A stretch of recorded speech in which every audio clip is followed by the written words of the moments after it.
Bonjour, à la une des quotidiens paru ce mercredi 14 février 2018, l'Observateur lance la guerre des mots avant les présidentielles de 2019. Macky Idi, l'avant-combat, titre l'Observateur qui relaie les propos du président Macky Sall qui affirme sereinement « J'ai une bonne longueur d'avance sur l'opposition ». Le patron de Rewmi Idrissa Seck de rétorquer « Macky Sall n'ira même pas au second tour ». Si les populations traduisent en actes leur désenchantement dans les urnes, a déclaré Idrissa Seck dans l'Observateur. Toujours en perspective des présidentielles de 2019, le journal Le Quotidien plaque à sa une Idi Formula. En effet, Idrissa Seck qui donne la formule version décryptage politique. Selon Idi, l'opposition doit éviter le piège de la candidature unique. L'ancien Premier ministre qui rajoute que le problème de Macky, c'est d'être au second tour.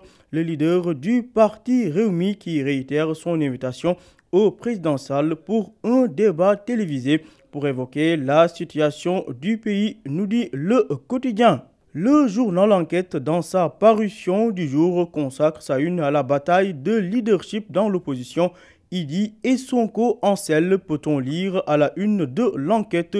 Pour cause, le président du parti Rewmi à la recherche du temps perdu, alors que de son côté, le leader du PASTEF, Ousmane Sonko, se jette dans le marigot politique, ce qui fait dire à Djiby Diakhaté, sociologue de son état, que, je cite, « Nous sommes en présence de deux leaders politiques, à savoir Idi et Sonko, qui sont en train d'apporter de l'innovation dans la pratique politique au Sénégal. » Analyse du sociologue Djiby Diakhaté à lire à la page 3 de l'Enquête.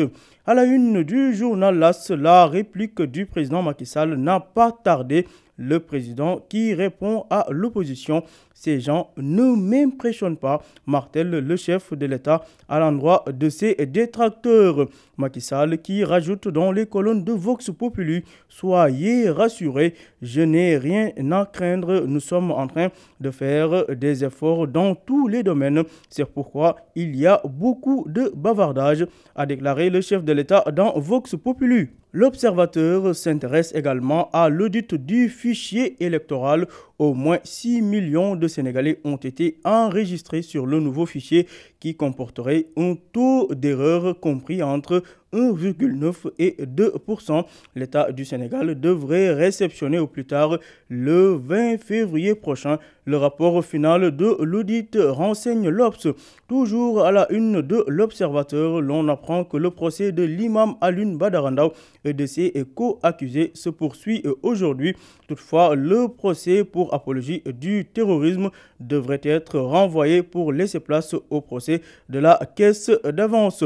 Justement, dans les colonnes du quotidien, le maire de Dakar, Khalifa Sall, met Mbaye Ndiaye dans la caisse. Khalifa Sall qui abat ses dernières cartes. En effet, les débats de fond se sont achevés hier sur deux enregistrements vidéo dans lesquels Mbaye Ndiaye et Pape Diop, respectivement maires des Parcelles Assainies et de Dakar, ont disculpé le maire de Dakar, Khalifa Sall, nous apprend le journal Enquête à sa page 5. Par ailleurs, Vox Populi évoque le renforcement de l'armada juridique du Sénégal qui s'arme contre le financement du terrorisme, le blanchiment de capitaux et le faux monnayage sévèrement sanctionné. Occasion saisie par Issa Sall, le député du PUR, pour dénoncer les pratiques de la SGBS. Le député Issa Sall a accusé la Société Générale de Banque de faire du faux. C'était hier lors du vote de la loi portant sur le faux monnayage, entre autres. Tout cela à lire dans Vox Populi.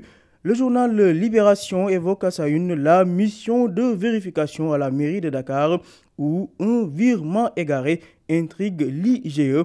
Interpellé sur la question, l'actuel percepteur de la mairie de Dakar aurait porté la faute sur la SGBS. Le journal Libération qui fait également état d'un taux de croissance de 7,1% pour le Sénégal. Les détails à lire à la page 5 du journal Libération. Sport, vers le mondial 2018 en Russie, le budget de la campagne de préparation et de participation a a été dévoilée par le président de la Fédération sénégalaise de football, Maître Augustin Senghor, qui annonce 7,1 milliards de francs CFA au Lions pour la Coupe du Monde, nous dit Vox Pop. CRSEC, le chargé de marketing de la Fédération sénégalaise de football, annonce de son côté des actions judiciaires contre le groupe Wari qui aurait utilisé l'image des Lions sans autorisation, renseigne Libération. Soirée Ligue des Champions, match de gala aujourd'hui entre le Real de Madrid et le Paris Saint-Germain. La MCN Mbappé, Cavani, Neymar contre la BBC, Bell, Benzema et Cristiano Ronaldo. À vos journaux et bonne lecture.